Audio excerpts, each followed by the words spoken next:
আল্লাহ রাব্বুল আলামিন বলেছেন, ওয়ামা মিন দাব্বাতিন ফিল আরদি ইল্লা আলাল্লাহি রিজকুহা। এই পৃথিবীর বুকে এমন কোন বিচরণশীল জীব নাই যে জীবের রিজকের দায়িত্ব আমি আল্লাহ আমার নিজ হাতে গ্রহণ করি নাই। সব জীবের রিজকের চাবি আমার হাতে। কার হাতে? তাহলে ভয়টা কিসের? আপনার একটা পেট, তাই নিয়ে এত চিন্তা। অথচ এই পৃথিবীতে আল্লাহ পাক বলেন অসংখ্য প্রাণী আছে যাদের কোনো সঞ্চয় নাই। শকুন, শকুনের মরা গরু অনেকগুলি ব্যাংকে জমা আছে নাকি? কবে কোথায় একটা মরা গরু পাইছে আর খোঁজ নাই, খবর নাই। ওগুলা কি না খাইয়া মরতে দেখছেন রাস্তায় পথে ঘাটে? সুবহানাল্লাহ। অসংখ্য প্রাণী এভাবে দুনিয়া আছে।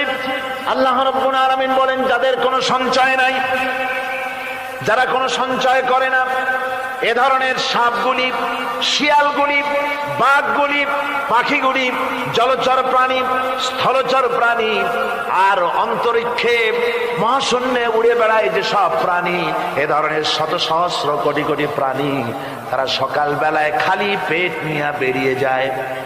খালি পেট নিয়ে সকাল বেলায় বেরিয়ে গেল, আবার সন্ধ্যায় যখন বাসায় ফেরে সমস্ত প্রাণীগুলির পেট আল্লাহ রাব্বুল আলামিন ভরে দেন। সুবহানাল্লাহ। একটা প্রাণীও খালি পেটে বাড়ি ফেরে না। সুবহানাল্লাহ, সুবহানাল্লাহ। অথচ তাদের কিন্তু জন্ম নিয়ন্ত্রণের ব্যবস্থাও নাই। জঙ্গলে যত প্রাণী আছে তারা কি কোনদিন মিছিল করে এসে বলেছে বাংলাদেশ সরকার আমাদের জঙ্গলের মধ্যে কোনো খোঁজ খবর তো আপনারা রাখেন না, এখানে বাচ্চা কাচ্চা বেশি হইতেছে আর খাওয়াইতে পারি না, এবার কিছু পরিবার পরিকল্পনার ওষুধপত্র পাঠান? কোনদিন বলেছে? বলে নাই, বলবেও না। কে খাওয়ায়? আল্লাহ পাক খাওয়ায়। আল্লাহ পাক খাওয়ায়। সুতরাং আল্লাহ রাব্বুল আলামিন রিজকের মালিক, একথা বিশ্বাস করতে হবে। সেই বিশ্বাসের অর্থ এই নয় যে আপনি চুপ করে বসে থাকবেন আর ফেরেশতারা রান্না করে আপনারে রূপচাঁদা মাছ খাওয়াই দিয়ে যাবে, এরকম বিশ্বাস করতে হবে, কাজ করতে হবে। এর ফলে আল্লাহ রাব্বুল আলামিন রিজকের ব্যবস্থা করবেন। ঈমান আনার পর প্রথম যে কোয়ালিটিটা হবে সেই কোয়ালিটি হচ্ছে পার্সোনালিটি, আত্মসম্ভ্রম, আত্মমর্যাদা। দুনিয়ায় কারো সামনে মাথা সে নত করবে না, মাথা নত করবে কেবলমাত্র আল্লাহর কাছে। সে বিশ্বাস করবে খাইরিহি ওয়া শাররিহি মিনাল্লাহি তাআলা, ভালো মন্দ সব কার কাছ থেকে হয়? আল্লাহর কাছ থেকে হয়। সে কিছুতেই বিশ্বাস করবে না যে কোনো মাজারের কাছে গেলে, কবরের কাছে গেলে আমার তকদির পাল্টে যাবে, কোনো মোমেন্ট তা বিশ্বাস করবে না। কথা বুঝতে পেরেছেন? ভালো করার মন্দ করার সত্তা মালিক আল্লাহ সুবহানাহু ওয়া তাআলা। এরপরে দুই নম্বরের যে কোয়ালিটি সৃষ্টি হবে মুমিনের মধ্যে ঈমান আনার পর, সে গুণটা হচ্ছে সে বিনয়ী হবে। বিনয়, বিনম্রতা আর এক বৈশিষ্ট্য। বিনয় এবং বিনম্রতার বৈশিষ্ট্য হবে। তার কারণ হচ্ছে ঈমান আনার পরে সে জানতে পেরেছে আল্লাহ রাব্বুল আলামিনের কর্তৃত্ব থেকে বেরিয়ে আসার ক্ষমতা কারো নাই।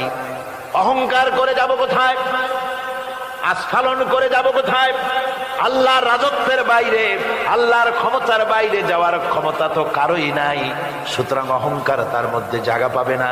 আল্লাহ পাক দুনিয়ার সমস্ত মানুষের জিনকে পরিষ্কার করে বলেছেন, ইয়া মাশারাল জিন্নি ওয়াল ইনস ইন ইসতাতা'তুম আন তানফুযু মিন আকতারিস সামাওয়াতি ওয়াল আরদ ফানফুযু লা তানফুযুনা ইল্লা বিসুলতান। হে পৃথিবীর মানুষেরা আর জেনেরা, যদি সম্ভব হয় আমার আকাশের নিচের থেকে, জমিনের উপর থেকে বেরিয়ে যা।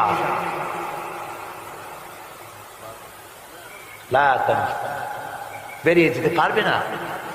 আমি আকাশ এবং জমিন থেকে যদি সম্ভব করতে পারো বেরিয়ে যা। আর যদি কোনো আকাশ থাকে তার নিচে যা, আর যদি কোনো জমিন থাকে তার উপরে যাও।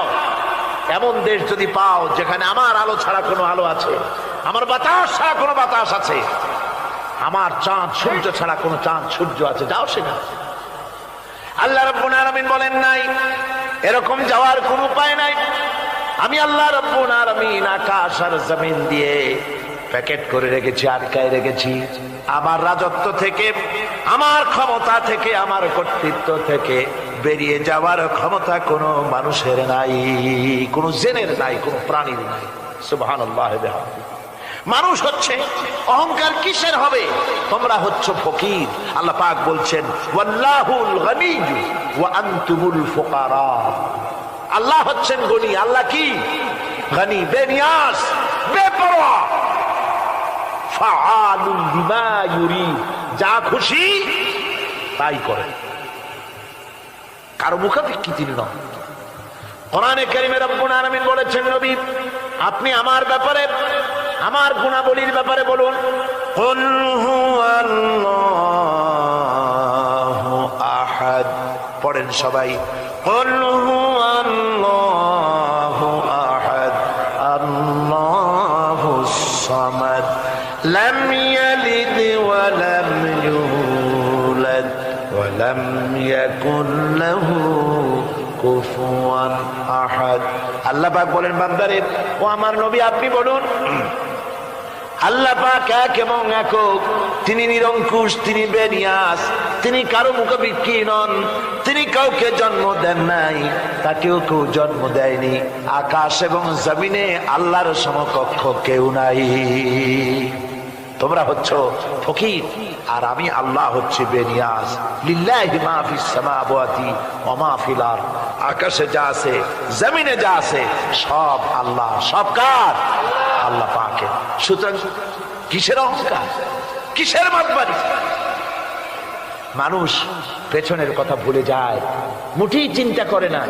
একটু আগে যারা ক্ষমতায় ছিল আজকে তারা ক্ষমতা হারা, আজকে যারা ক্ষমতায় এলো তারা আবার ক্ষমতা মস্তদে বসে দুনিয়ার সব বিপদাপদ ভুলে যায়। কি করে আরো বেশি লুটপাট করা যায়, আরো বেশি মানুষকে শোষণ করা যায়, মানুষ এই চিন্তাই করে। অহংকারে, ক্ষমতার দর্পে ফেটে পড়ে, চিন্তা করে না পেছনের কথা। আল্লাহ রাব্বুল আলামিন বলেন যারা নাকি মুমিন বান্দাদের বিনয় এবং বিনম্রতা তাদের মধ্যে সৃষ্টি হয়ে যাবে, তার কারণ হলো আল্লাহ পাক বলেছেন ওয়ালা তামশি ফিল আরদি মারহান ইন্নাকা লান তাখরিকাল আরদা ওয়া লান তাবলুগাল জিবালা তুলা। ওয়ালা তামশি ফিল আরদি মারহান, আমার জমিনের উপরে অহংকার করে পা ফেলো না। তুমি কি পারবে অহংকার করে আমার জমিনটাকে ফাটাই দিতে? কি বলেন, পারা যাবে? অহংকার করে জমিনের উপরে লাথি মারেন জোরে, জমিন ফাটবে? ফাটবে না, আপনার পা ছিঁড়ে যাবে। আপনি কি পারবেন অহংকার করে পাহাড়ের উচ্চতা লাফ দিয়ে ছাড়াই যেতে পারবেন? তাও পারবেন। সুতরাং আল্লাহ পাকের উপরে ঈমান আনলে পরে তাদের মাথা এভাবে নত হয়ে যায়, অহংকার তাদের মধ্যে জায়গা পায় না। অহংকার কিসের? কিসের অহংকার তোমার? মানুষ তার জন্মের কথা, কোরআনে কারীম বলে মানুষ কি তার জন্মের কথা স্মরণ করে না? তোমার তো এমন অবস্থা ছিল দুনিয়ায় উল্লেখযোগ্য বিষয়বস্তু হিসাবে তুমি পরিগণিত ছিলে না। তুমি হচ্ছ, তোমার জন্মের উৎস কথা হচ্ছে এক ফোঁটা নাপাক পানি, এমন নাপাক পানি যা শরীর থেকে নির্গত হলে পরে গোসল করা ওয়াজিব হয়ে যায়। এমন এক ফোঁটা নাপাক পানি যার জন্মের উৎস, তার আবার অহংকার কিসের? পৃথিবীতে অহংকার যারাই করলো আল্লাহ পাক তাদেরকে ভালো করে দেখায় দিলেন। নমরুদকে দেখায়ছেন, ফেরাউনকে দেখায়ছেন, যুগের ছোট ছোট নমরুদ ফেরাউন যেখানে যেখানে খুঁজে খুঁজে ফেরাউন হয়েছে আল্লাহ সকলকেই দেখিয়ে দিয়েছেন। দেন নাই? দেখিয়ে দিয়েছেন। সুতরাং মাথা নিচু করে চলতে হবে, বিদ্যার বড়াই করা চলবে না। কত লেখাপড়া করেছো তুমি? এমএ পাস করেছো, তাতে কি হয়েছে? সবে মাত্র বর্ণবোধ পড়েছো, জ্ঞানের রাজ্যে পা ঢুকিয়েছো, এখনো কিছু শেখনি।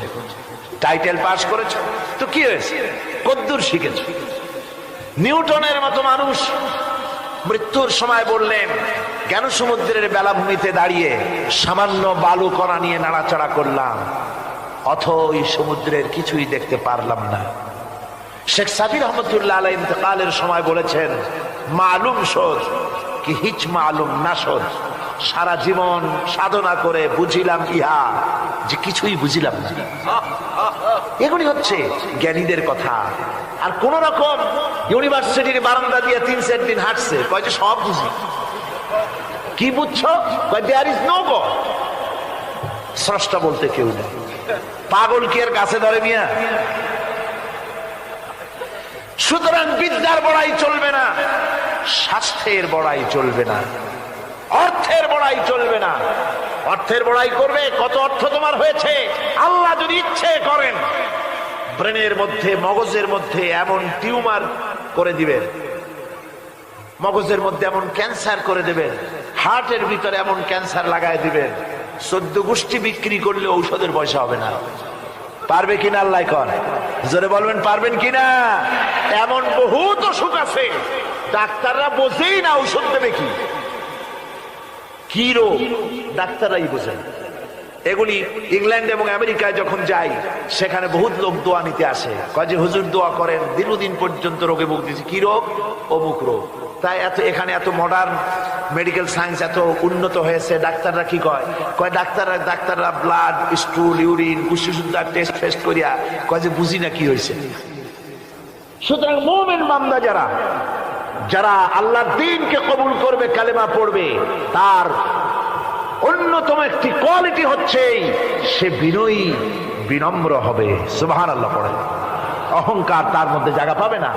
হাদিসে কুদসির ভিতরে এসেছে, আল্লাহ পাক বলেন, অহংকার হচ্ছে আমার ইজার, আমার চাদর স্বরূপ। যে ব্যক্তি অহংকার করে সেজন্য আমি আল্লাহ চাদর নিয়ে টানাটানি করে। নাউযুবিল্লাহি মিন যালিক। এরপরে মুমিন ব্যক্তি কলেমা পড়ার পর, ঈমান আনার পরে যে কোয়ালিটি হওয়া উচিত, আল্লাহর পরে ঈমান আনলে পরে যে কোয়ালিটি হওয়া দরকার, সেটা হচ্ছে তার মধ্যে বীরত্ব এবং নির্ভীকতা আসবে। সে ব্যক্তি নির্ভীক হবে, মৃত্যুর ভয় পাবে না, মৃত্যুর ভয় পাবে না। তার কারণ হলো মুমিন ব্যক্তি ঈমান আনার পরে জানতে পেরেছে যে মৃত্যু থেকে পালাবার উপায় কোনো প্রাণীর নাই। আছে নাকি? মৃত্যু থেকে পালানো যাবে? মৃত্যু থেকে পালানো যাবে না। মুমিন এই জন্য ভয় পাবে না। এই জন্য মুমিন জীবনে একবার মরে, মুমিন সবসময় বীর পুরুষ হয়। মুমিন কি হয়? আর মুনাফিক হয় কি? কাপুরুষ। মুমিন মরে জীবনে একবার, আর মুনাফিক মরে জীবনে কয়েকবার। সাইকেলের টায়ার বাস্ট হলে চিতই পড়ে ভয় ছোটে, ট্রাকের টায়ার বাস্ট হলে তো হুঁশই থাকে না, আর কোথাও বোমা পড়লে এমনি তার রুহু উড়ে যায়। এই হলো দুর্বল ঈমানের লক্ষণ, মুনাফিক।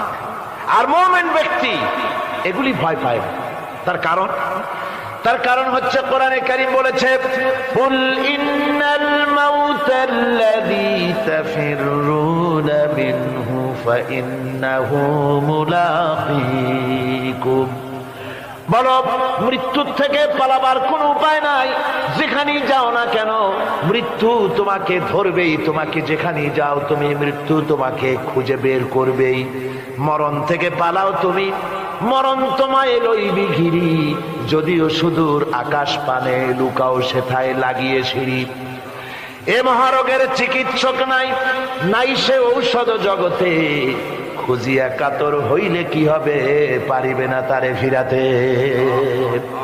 যেখানেই যাও পালাবার উপায় নাই, মৃত্যু তোমাকে ধরবেই।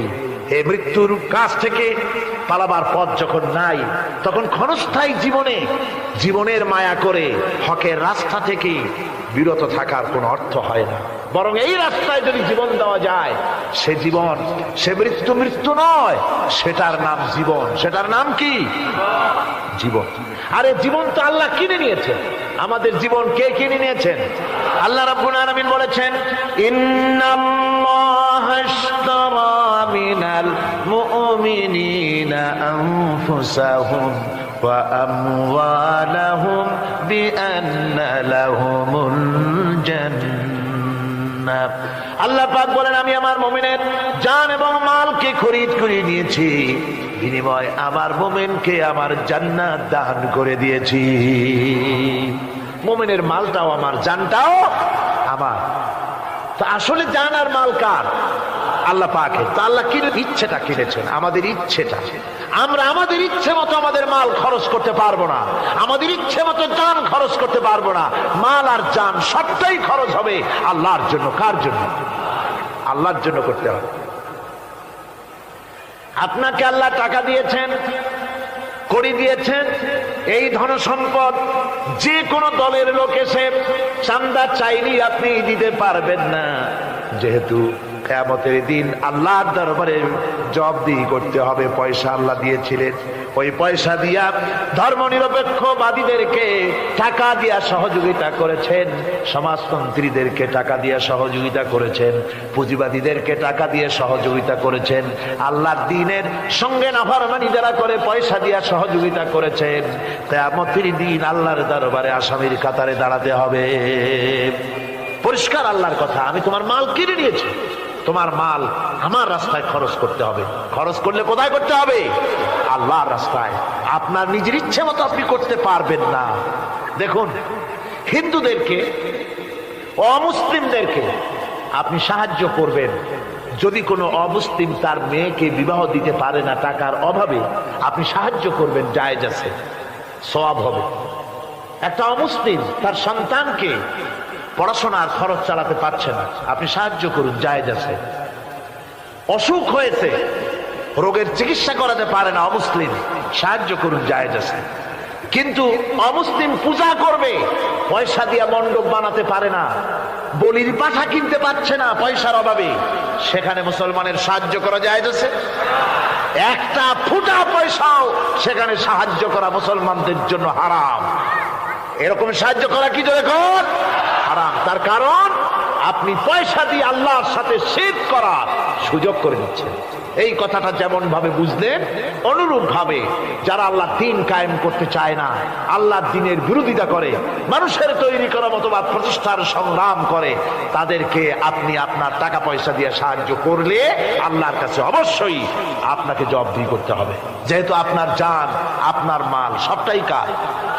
আল্লাহ রাব্বুল আলামিনের জন্য শিখাই দিয়েছেন, বলো, কুল ইন্না সালাতি ওয়া নুসুকি ওয়া মাহইয়ায়া ওয়া মামাতি লিল্লাহি রাব্বিল আলামিন। পড়েন সবাই আমার সাথে, ইন্না সালাতি ওয়া নুসুকি ওয়া মাহইয়ায়া ওয়া মামাতি লিল্লাহি রাব্বিল আলামিন।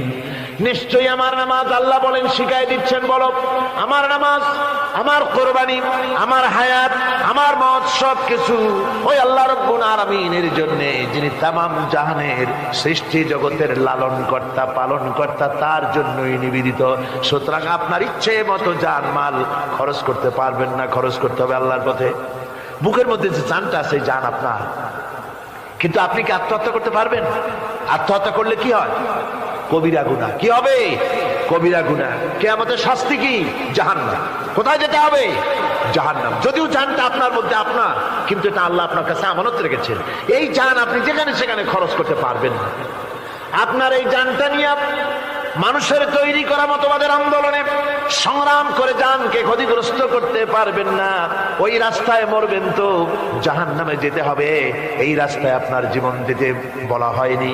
আপনার জান আর মাল সবটা খরচ করতে হবে আল্লাহ রব্বুল আলামিনের জন্য। যেহেতু আমাদের জান মালের বিনিময়ে আল্লাহ রব্বুল আলামিন আমাদেরকে জান্নাতের ওয়াদা করেছেন। মুমিন ব্যক্তির এই কোয়ালিটি হবে।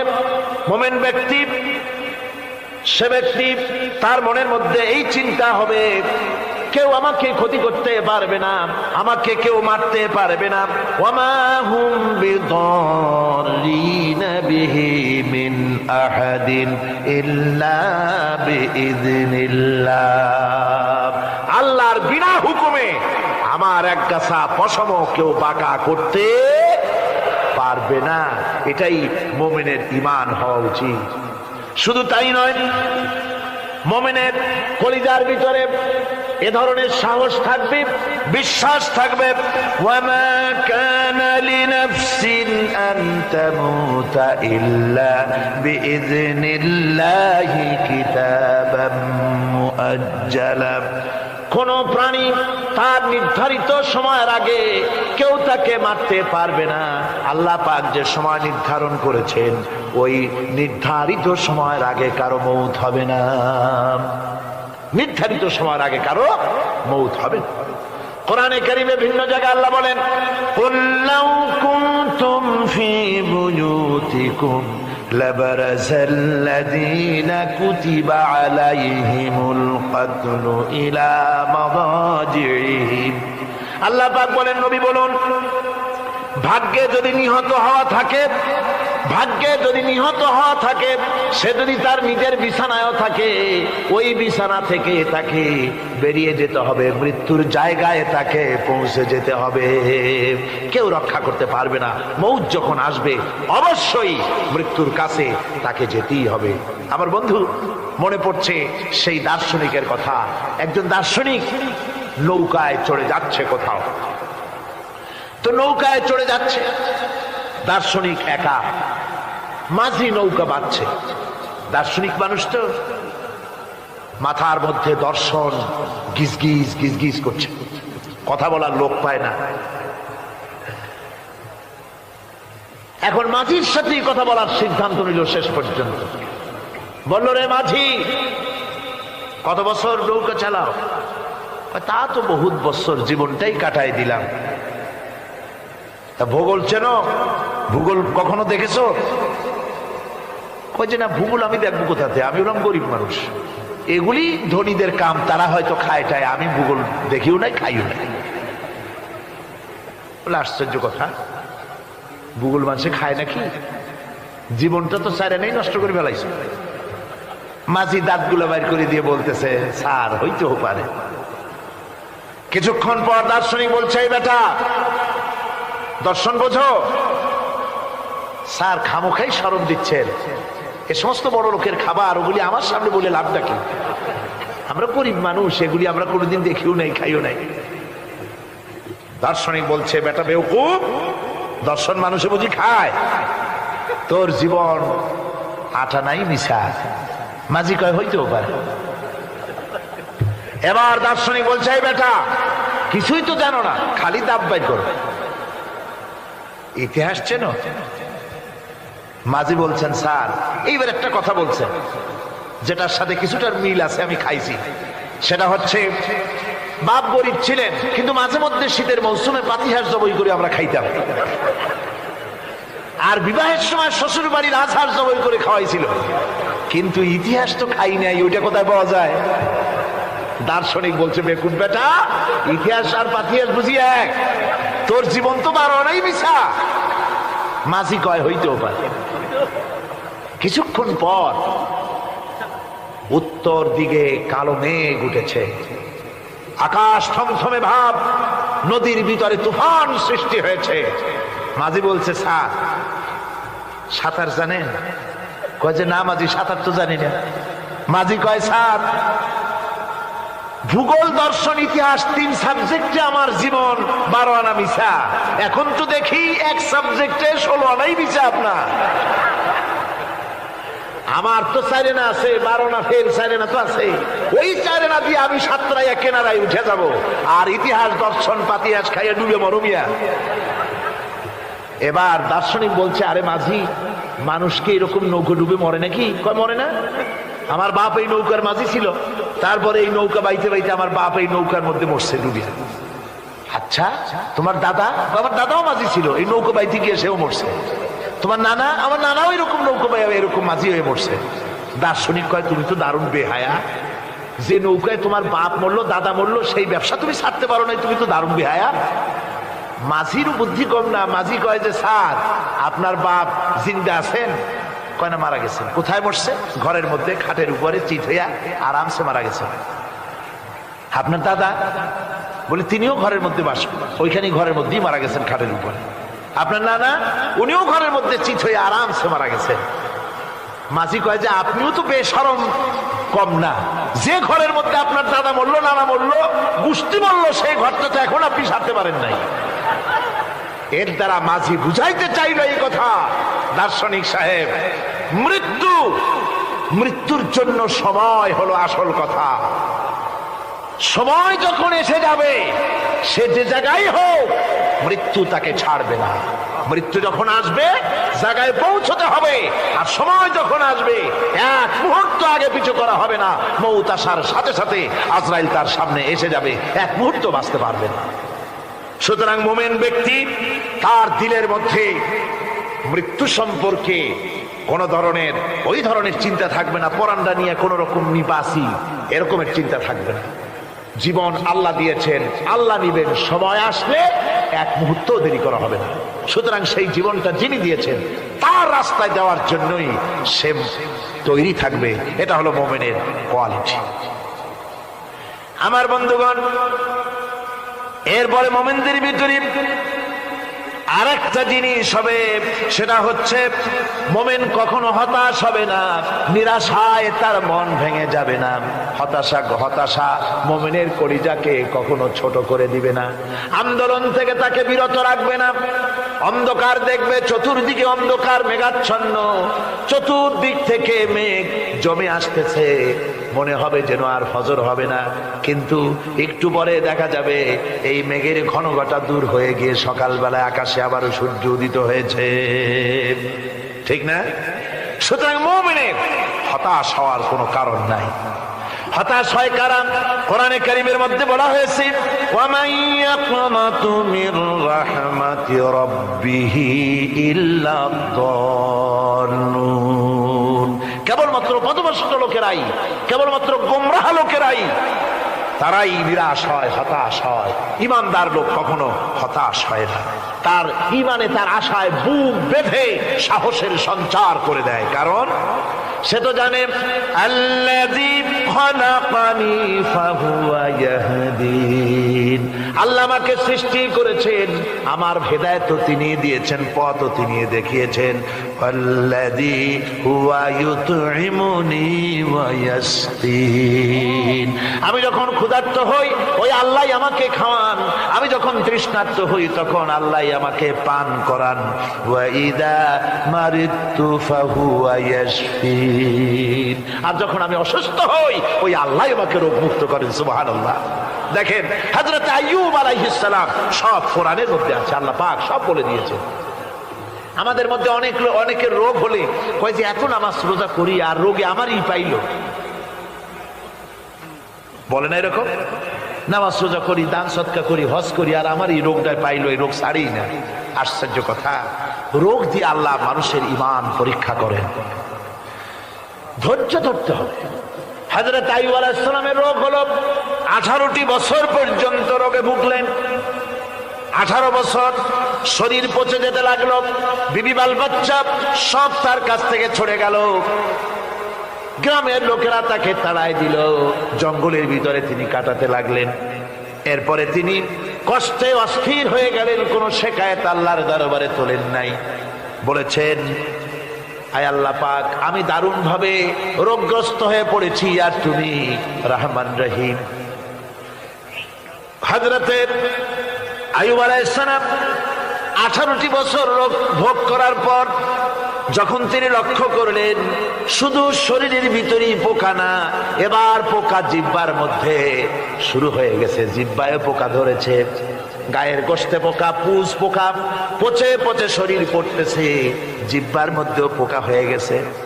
হযরত আইয়ুব আলাইহিস সালাম এবার আল্লাহর দরবারে হাত তুলে বলেন, রব্বুল আলামিন, এতদিন কোনো কথা বলি নাই, 18টি বছর পর্যন্ত হাসি মুখে আমি সহ্য করে চলছি, তুমি রোগ দিয়েছো বলার আমার কিছুই নাই, কিন্তু এবার অবশ্যই শিকায়েত করব, যেহেতু আমার জিহ্বায় পোকা ধরেছে, মাবুদ আমার জিহ্বায় পোকা দিও না, আমার জিহ্বায় যদি পোকা হয়ে যায় তাহলে তোমার মতো আল্লাহর জিকির আমি কি দিয়া করব?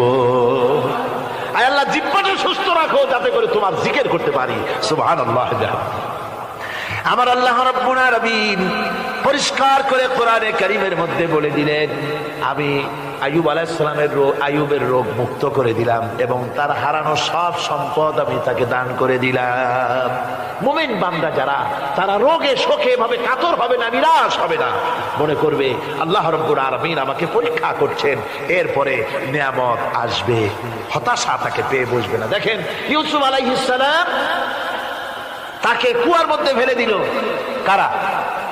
ভাইরা কুয়ার মধ্যে ফেলে দিল। কুয়ার মধ্যে ফেলানো হয়েছে, ভাইরা মনে করলো এটা মরণ কুয়া, এটা মৃত্যু কূপ, এখানে ইউসুফ আলাইহিস সালাম শেষ হয়ে যাবে। কিন্তু ওই 11 ভাইরা জানতো না এটা মৃত্যু কুয়া নয়, এটা হচ্ছে একদিকে কুয়ার মুখ আর একদিকে মিশরের সিংহাসন। এটা কেনানের কুয়ার মধ্য থেকে ইউসুফ আলাইহিস সালাম ঢুকলেন, এটা একটা টানেল, সুড়ঙ্গ পথ, কুয়ার এক মাথা দিয়া ঢুকলেন আর এক মাথা দিয়া মিশরের সিংহাসন দখল করলেন। সুবহানাল্লাহ। আল্লাহ কোথা থেকে কোথায় নিয়ে গেলেন। হযরতে ইয়াকুব আলাইহিস সালাম সন্তানের শোকে অস্থির হয়ে গেলেন, সন্তানের শোকে অস্থির হয়ে গেলেন, কিন্তু তিনি নিরাশ হন নাই, হতাশ হন নাই। তিনি বলেছেন, ফাসাবরুন জামিল আসাল্লাহু আইয়াতিয়ানি বিহিম জামিআন ইন্নাহু হুয়াল আলিমুল হাকীম। ফাসাবরুন জামিল, আমি উত্তম ধৈর্য ধারণ করব এবং আমি আশা করি অতি শীঘ্র আল্লাহ রাব্বুল আলামিন আমার যা আমি হারিয়েছি আমাকে আল্লাহ পাক মিলাই দিবেন। সুবহানাল্লাহ বিহামদি। আর আল্লাহ পাক হযরত ইয়াকুব আলাইহিস সালামের কাছে হযরত ইউসুফকে মিলাই দিলেন। সুবহানাল্লাহ বিহামদি। সুতরাং মুমিন ব্যক্তি কখনো নিরাশ হবে না, হতাশা নিরাশায় তার মন ভেঙে দেবে না। দেখা যাচ্ছে ইসলামী আন্দোলন আর বুঝি রইল না, বুঝি শেষ হয়ে গেল। চতুর্দিক থেকে বন্য হায়নারা অস্ত্র নিয়ে, বিদেশি টাকা নিয়ে, সম্পদ নিয়ে চতুর্দিক থেকে হামলা শুরু করেছে, আর বাঁচার পথ নাই। ইসলামী আন্দোলন বুঝি শেষ না। মুমিন যারা, তারা হতাশায় ভোগে না। কি বলেন, হতাশায় ভোগে? মোটেই হতাশায় ভোগে না। তারা মনে করে নিশ্চয়ই এর ভেতরে রয়েছে কল্যাণ। এর মধ্যে কি রয়েছে?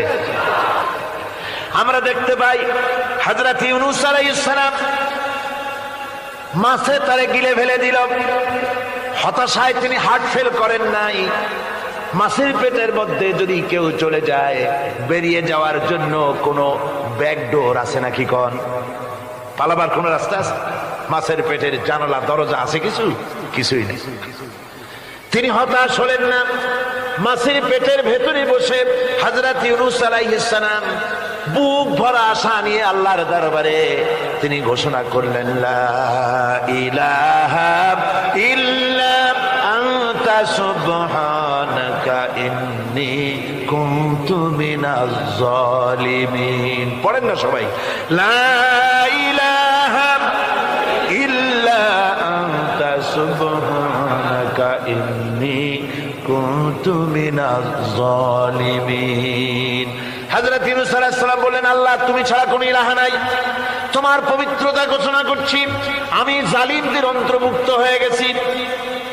তিনি যখন চিল্লাচ্ছিলেন, মাছের পেটের ভিতরে বসে যখন কাতরুক্তি করতেছিলেন, আল্লাহ বুঝি তখন শোনেন নাই সে কথা? কি বলেন? আল্লাহ বুঝি তখন তন্দ্রায় বা নিদ্রায় ছিলেন না? আল্লাহ পাক কি ঘুমান? তন্দ্রায় যান? লা তাখুযুহু সিনাতুন ওয়ালা নাওম। আল্লাহ রাব্বুল আলামিন আলামিন বলেন কোন তন্দ্রা বা নিদ্রা আল্লাহ রাব্বুল আলামিনকে স্পর্শ করে না।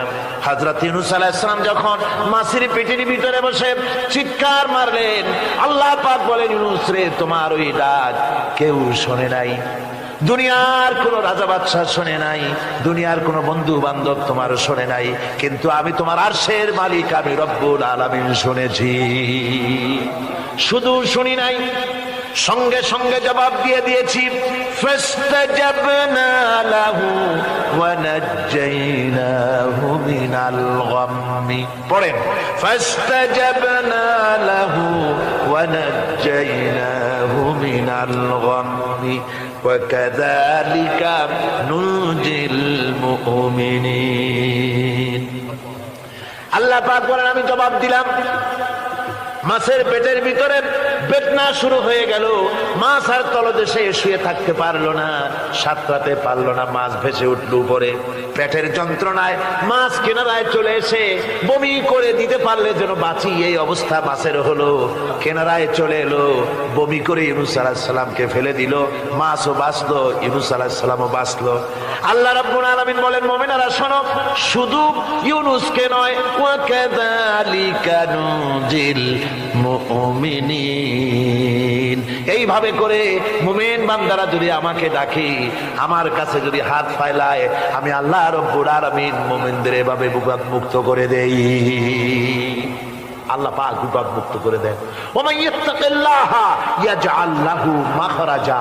আল্লাহকে যে ভয় করে, আল্লাহ তার জন্য রাস্তা খুলে দেন। জোরে কোন সুবহানাল্লাহ। দেখেন, ইউসুফ আলাইহিস সালাম, জুলাইখা তাকে আটকায় ফেলেছে ঘরের মধ্যে, তালা দেওয়া, খিল দেওয়া, ছিটকানি মারা, পালাবার পথ নাই, চতুর্দিকে উলঙ্গ নগ্ন চিত্র। আর এই সুন্দরী যুবতী নারী জুলাইখা তার প্রেম নিবেদন করেছে হযরত ইউসুফের কাছে।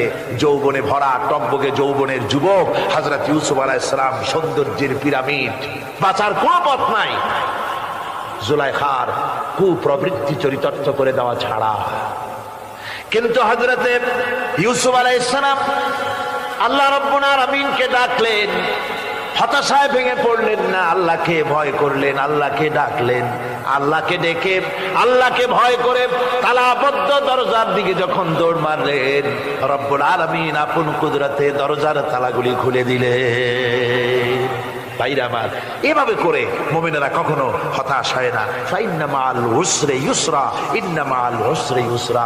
মনে রাখতে হবে, দুঃখ কষ্টের সাথে থাকে সুযোগ সুবিধা, আর প্রত্যেক অসচ্ছলতার সাথে থাকে উদার সচ্ছলতা। এর কোনো বিপরীত কখনই হয় না। আল্লাহ রাব্বুল আলামিন এইভাবে করে মুমিনদেরকে বলেছেন যেন তারা হতাশায় ভেঙে না পড়ে। আমার বন্ধুগণ, মানুষ হতাশায় যেন না ভাঙে। গুনাহ করেছে, গুনাহ করার কারণে কোন মুমিন যেন হতাশায় ভেঙে না পড়ে, সেই জন্য আল্লাহ তাকে বলেছেন, লা তাকনাতু মির রাহমাতিল্লাহ। বান্দারে, আমার রহমত থেকে মায়ুস হইস না, নিরাশ হইস না, আমি রহমান, আমি রহিম। জোরে কোন সুবহানাল্লাহ। আমার বন্ধু, আপনারা কোন পৃথিবীতে কে আছে এমন, কোন সত্তা আছে এমন যে অপরাধীকে দেখে বলে, আয় তোরে মাফ করে দেব? আছে কেউ এমন? বাপও বলে না। বাপও ছেলে যদি অপরাধ করে দেখে বলে না, আয় মাফ করে দিই। অবশ্য মন চায় ছেলে মাফ চাক, তাহলে মাফ করে দিব। মাফ না চাও পর্যন্ত বাপেও ডাকে না, মাও ডাকে না, যে অপরাধ করেছিস আয় মাফ করে দিই। জোরে বলেন, কেউ বলে? আকাশ ও জমিনে একমাত্র মেহেরবান সত্তা আমার রব্বুল আলামিন। মানুষ যখন গুনাহ করে, রব্বুল আলামিন বলে, বান্দারে গুনাহ করেছিস, আমার সামনে আয়, গুনাহ মাপ চা, চোখের পানি ফেলাম। যত বড় গুনাহ তোর হোক না কেন, আমি রব্বুল আলামিন তোর গুনাহ খাতাকে মাফ করে দেব। কিভাবে মাফ করব? মানুষ যদি কোনো অন্যায় করে, অপরাধ করে, চুরি করে, ডাকাতি করে, পুলিশ তাকে অ্যারেস্ট করে, থানায় তার নাম লেখা হয়ে যায়, কয়েক বছর জেল খাটার পরে মুক্ত হলো। কিন্তু থানার ব্ল্যাক লিস্টে, দাগি খাতায় যে নাম থাকলো, ওই নাম কাটা যায় না। আবার অপরাধ করলো, আবার জেল হলো, আবার মুক্ত হলো, থানায় আরেকবার নাম লেখা হলো। যতবার অপরাধ করবে ততবার থানায় নাম লেখা যাবে, জেল খাটবে, জরিমানা দেবে, কিন্তু কালো খাতা থেকে তার নাম মোছা হবে না। আল্লাহ রাব্বুল আলামিনের অফিসের কাণ্ড ভিন্ন।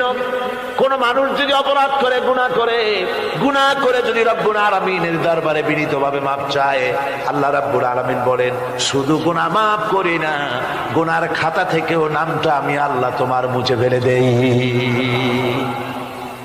গুনাহ আমার কাছে মাপ চাও, আমি আমাকে ডাকো, আমি তোমার কাছে আছি। وَإِذَا سَأَلَكَ عِبَادِي عَنِّي فَإِنِّي قَرِيبٌ। আল্লাহ পাক বলে বান্দা যখন আমাকে ডাকে, আমি বান্দার একদম নিকটে, তার ঘাড়ের চাইতেও নিকটে। ওয়ানাহানু আকরাবু ইলাইহি মিন হাবলিল ওয়ারিদ। আমি আমার বান্দার সারা যে রগের উপরে তার মাথা, এর থেকেও আমি আমার বান্দার বেশি নিকটে। সুবহানাল্লাহ পড়ে। আমি তোমার কাছে, আমার কাছে মাপ চাও, যত বড় গুনাহ হোক। ওয়াকালা রাব্বুকুম উদউনি আস্তাজিব লাকুম। তোমার প্রভু তোমাকে ডেকে বলেছে আমাকে ডাকো, আমি মাফ করে দেবো। সুবহানাল্লাহি ওয়া বিহামদিহি। কত বড় কথা, আমাকে ডাকো, নিরাশ হয়েও না, হতাশ হয়েও না। আল্লাহর গজব বেশি না রহমত বেশি? আল্লাহর রহমত বেশি। হাদিসে কুদসির ভিতরে এসেছে, আল্লাহ পাক বলেছেন কোন বান্দা যদি আমার দিকে এক বিগত অগ্রসর হয়, আমার রহমত তার দিকে এক হাত এগিয়ে যায়। কোন বান্দা যদি আমার দিকে হেঁটে আসে, আমার রহমত তার দিকে দৌড়ায় যায়।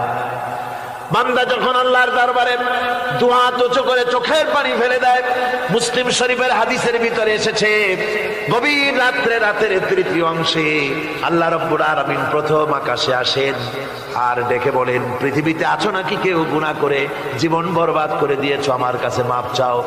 ঋণগ্রস্ত আছো, অসুস্থ আছো, অপমানিত আছো, কে আছো মাজলুম, আমাকে ডাকো, আমার কাছে বলো, আমি ডাকের সাড়া দেব, জীবনের আশা পূরণ করে দেব। ওই সময় যেই সমস্ত লোকেরা কাঁদে তাহাজ্জুদের নামাজ পড়ে, আল্লাহ জিজ্ঞেস করেন ফেরেশতারা, অমুক অমুক দেশে অমুক অমুক বান্দারা কাঁদে কেন? ফেরেশতারা বলে রব্বুল আলামিন তুমি তো ভালো করে জানো। আল্লাহ বলেন জানি, তবুও তোমাদের মুখে শুনতে চাই। তারা বলে রব্বুল আলামিন তোমার এই বান্দা গুনাহ করেছে, গুনার জন্য মাপ চায়, জাহান্নাম থেকে বাঁচতে চায়। আল্লাহ পাক বলেন ফেরেশতারা আমার এই বান্দারা আমারে দেখেছে নাকি? বলে দেখে নাই। বলে আমার দোজখ দেখেছে নাকি? বলে না, তাও দেখে নাই। আমার বেহেশত দেখেছে নাকি? বলে না, তাও দেখে নাই। আল্লাহ পাক বলেন ফেরেশতারা সাক্ষী থাকো, ওরা আমাকে দেখে নাই, আমার বেহেশত দোজখ কিছুই দেখে নাই, শুধুমাত্র আমার নবীর কথা, আমার কোরআনের কথা বিশ্বাস করে আরামের ঘুমকে হারাম করে যেভাবে তারা কাঁদতেছে, সাক্ষী থেকে যাও ফেরেশতারা, আবার রহমতের দরিয়ায় জোশ মেরেছে আমার ওই ক্রন্দনরত বান্দাগুলিকে আমি আল্লাহ মাফ করে দিলাম। সুতরাং মুমিন বান্দা যারা, আল্লাহর মুমিন বান্দা যারা, এই ঈমানের কোয়ালিটি, এটাও হতাশায় নিরাশায় ভেঙে পড়বে না। গুনাহ তো মানুষই করে, গুনাহ হয়ে গেছে, মাপ চাও। তোমার গুনাহ কদ্দূর? তোমার গুনাহ যদি হয় পাহাড় সমান, আল্লাহর রহমত আকাশ সমান। জাহান্নামের কঠিন শাস্তি থেকে বাঁচতে হলে আল্লাহর প্রতি ঈমান আনতে হবে। আর ঈমান আনলে যে কোয়ালিটিগুলি হওয়া উচিত, সেগুলি আমি আপনাদের সামনে আলোচনা করছি। এরপর আরেকটি কোয়ালিটি হবে মুমিনের, তা হলো কঠোর কঠিন বিপদে অবিচল থাকবে, বিপদে ভেঙে পড়বে না। বিপদ আপদ, শত্রুতা, ক্ষয় ক্ষতি যা কিছু হয় সবই আল্লাহর পক্ষ থেকে, এটা মেনে নিতে হবে এবং ধৈর্য ধারণ করতে হবে। বিপদ মুসিবত শুধু উম্মতের জন্য নয়, দুনিয়ার সমস্ত নবীদের বিপদ এসেছে, হয় নাই? নবীদের বিপদ আসে নাই? কোরআনে কারীম থেকে শুনুন, আল্লাহ রাব্বুল আলামিন বলেন, ওয়া কাযালিকা জাআলনা লিকুল্লি নাবিয়্যিন আদুওয়াম মিনাল মুজরিমিন। আল্লাহ পাক বলেন এমনি করে আমি সকল নবীদের শত্রু বানিয়ে দিয়েছি, সব পাপিষ্ঠ আর অপরাধ প্রবণ লোকদেরকে। প্রত্যেক যুগে নবীদের শত্রু ছিল, প্রত্যেক যুগে নবীদের কি ছিল? শত্রু ছিল। সে শত্রু কারা ছিল? আল্লাহ পাক বলছেন নবীদের শত্রু ছিল পাপিষ্ঠ আর অপরাধ প্রবণ লোক, এরাই ছিল নবীদের দুশমন। রাসূলগণের অবস্থা যদি এই হয়, তাহলে তার উম্মত, ওই দিনের ধারক বাহক যারা, তাদের বুঝি বিপদ আপদ হবে না নাকি? হবে কিনা? তো ইসলামের বিরোধিতা যারা করে, কোরআনের পরিভাষায় বলা হয়েছে ইসলামের দুশমন, নবীদের দুশমন। দুনিয়ার সব পাপিষ্ঠ আর অপরাধ প্রবণ লোকেরাই ইসলামের দুশমন হয়, নবীদের দুশমন হয়। আজও দেখেন, আজও তাকিয়ে দেখেন, ইসলামী আন্দোলনের বিরোধিতা যারা করে তারা পাপিষ্ঠ চরিত্রের কিনা। তাকায় দেখেন, খুঁজে দেখেন, সর্বত্র খুঁজে দেখুন, খুঁজে দেখুন। যারা ইসলামী আন্দোলনের বিরোধিতা করে, যারা ইসলামকে মিটিয়ে দেওয়ার চেষ্টা করতেছে, যারা ইসলামকে মৌলবাদ বলে, ইসলামকে সাম্প্রদায়িক বলে, কোরআনে কারীমের কথা কত স্পষ্ট যে নবীদের দুশমন হয়, ইসলামের দুশমন হয় মুজরিম লোকেরা, অপরাধ প্রবণ আর পাপিষ্ঠ লোকেরা। আজও আমরা দেখতে পাই এই শ্রেণীর লোকেরা পাপিষ্ঠ এবং সবচেয়ে সমাজের নিকৃষ্ট ধরনের চরিত্রহীন লোক। নামাজ নাই। আপনি খুঁজে দেখেন ইসলামী আন্দোলনের বিরোধিতা যারা করছে, যারা নেতৃত্ব দিচ্ছে, নামাজ নাই, রোজা নাই, চরিত্র নাই, হজ নাই, যাকাত নাই, মদ, জুয়া, জেনা, ব্যভিচার ইত্যাদিতে লিপ্ত। চেহারা দেখলে ছেলেপেলেরা 2 গ্লাস পানি খায় ভর ছোটে। কথা ঠিক কিনা কর? এই হলো অবস্থা। মারে কেন? মুমিনদেরকে, পয়গম্বরদেরকে, সাহাবীদেরকে এবং ঈমানদারদেরকে মারে কেন? তার কারণ হচ্ছে আল্লাহ রাব্বুল আলামিন বলেছেন, ওয়া মা নাকামু মিনহুম ইল্লা আইয়ুমিনু বিল্লাহিল আজিজিল হামিদ। কাফিররা ঈমানদার লোকদেরকে অন্য কোন অপরাধী নির্যাতন চালায় না, নির্যাতন চালায় শুধু এই কারণে যেহেতু মুমিন লোকেরা পরাক্রমশালী, আল্লাহ রাব্বুল আলামিনের দ্বীনকে কায়েম করতে চায়, তার উপরে ঈমান এনেছে, এই কারণেই তারা মারে। ঠিক কিনা কর? যুগে যুগে নবীদের উপরে, সাহাবীদের উপরে যে অত্যাচার হয়েছে, সেই অত্যাচার এই কারণেই হয়েছে, অন্য কোনো কারণে নয়। এই কঠিন বিপদে অবিচলতা এবং ধৈর্যের দৃষ্টান্ত নবীগণ পেশ করেছেন পৃথিবীর বুকে। আমরা দেখেছি ইব্রাহিম আলাইহিস সালামকে আগুনে ফালানো হয়েছে, আছে না কোরআন শরীফে? আমি কিন্তু গল্প করতেছি না, সব কোরআনের কথা। কিসের কথা? ইব্রাহিম আলাইহিস সালামকে আগুনে ফালানো হচ্ছে। অপরাধ কি?